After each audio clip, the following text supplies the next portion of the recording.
Isang matagumpay na operasyon laban sa ilegal na droga ang isinagawa ng pulisya matapos makumpiska ang tinatayang kalahating milyong halaga ng shabu sa Arevalo, Iloilo. Ito ang balitang tinutukan ni Patrolwoman Julibel Alvior.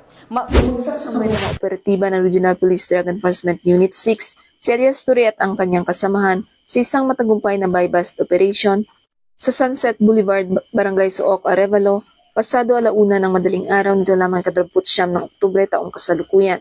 Kinilala ang mga suspect na sina Elias Ture, 29 anyos, may asawa at 3 anak, delivery rider at residente ng Zone 5, Barangay Kalumpang, Molo, pangunahing target at alias Renel, 32 anyos, may asawa at 2 anak, tricycle driver at residente ng Barangay Santa Filomena, Arevalo. Ayon kay Elias Ture, napilitan naman siyang pumasok sa iligal na gawain dahil sa kahirapan at kakulangan ng kita bilang delivery rider. Inamin din niyang nagsisisi siya sa kanyang nagawang kasalanan at handang harapin ang mga parusa sa batas.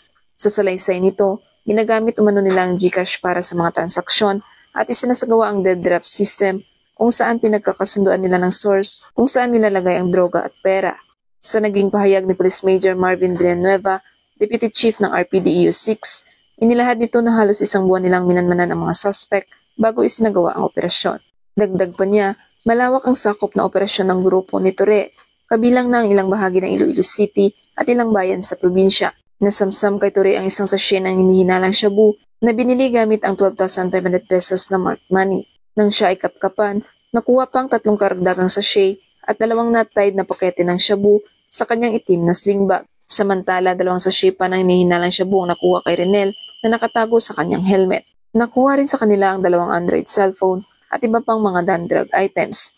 Sa kabuuan, umabot sa humigit kumulang 85 gramo ang timbang ng nakumpiskang droga na may tinatayang halagang 578,000 pesos.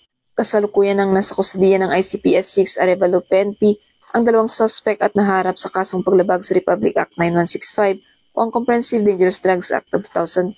Ang pagkakasamsam na mahigit kalahating milyong pisong halaga ng droga ay isang malaking hakbang ng Iloilo PNP upang maprotektahan ang mga mamamayan mula sa bisyong sumisira sa katawan at kinabukasan. Sa patuloy na kampanya ng PNP, layunin nitong makamit ang isang lipunang malusog, produktibo at malaya sa droga. Dito sa Western Visayas, ako ang inyong Police News Network correspondent, Patrolwoman Julibel Alvior, alagad ng batas, tagataguyod ng balitang pulis.